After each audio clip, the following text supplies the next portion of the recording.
Good evening and welcome to tonight's regional news. In Barbados health authorities have confirmed an outbreak of the coronavirus COVID-19 at the psychiatric hospital, where more than 100 cases had been detected in recent days.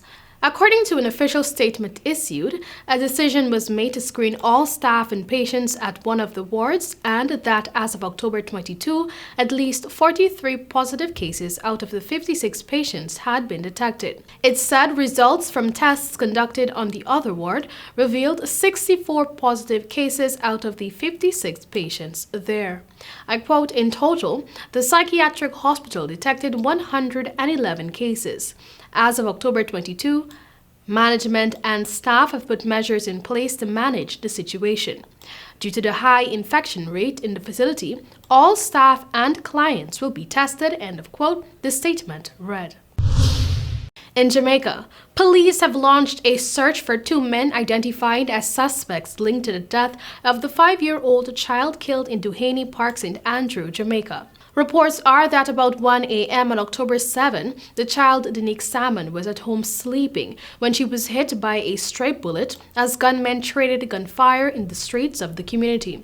The two suspects have been identified as Theodore Bearer, a 30-year-old bus conductor, and Antonelle Reynolds, who is 29 years old.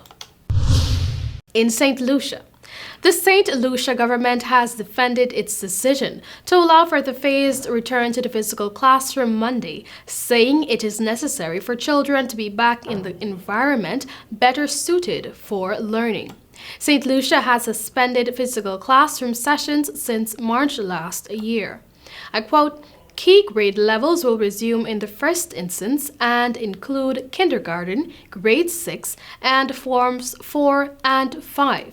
The reopening of special education schools has been postponed and a pronouncement on the new date will be made in the coming week," end of quote, the Education Ministry said in a statement. Some rather sad news here. Ecuadorian sprinter Alex Quinones was fatally shot in the port city of Guayaquil.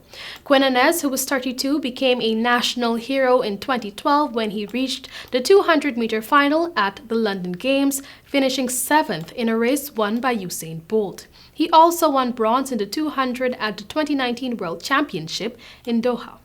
Quinones was fatally shot on a street in the northwest section of the city around 9:20 p.m. Friday, and another man was also killed. There were no immediate reports of arrests. Ecuadorian President Guillermo Lasso vowed in a statement on Saturday that the slaying will not go unpunished. And internationally, Russia recorded another daily record of confirmed coronavirus cases Monday. The Russian government's coronavirus task force tallied 37,930 new confirmed cases in 24 hours, the highest number since the start of the pandemic. The task force also reported 1,069 more COVID-19 deaths in the same period, slightly fewer than a record of 1,075 reached over the weekend. Russian President Vladimir Putin has ordered Russians not to go to work between October 30 and November 7, when the country will observe an extended holiday. All except those operating key infrastructure and a few others are to halt work.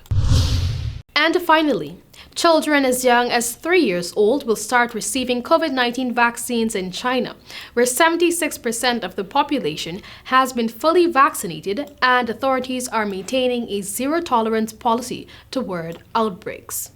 Local, city, and provincial level governments in at least 5 provinces issued notices in recent days announcing that children aged 3 to 11 will be required to get their vaccinations.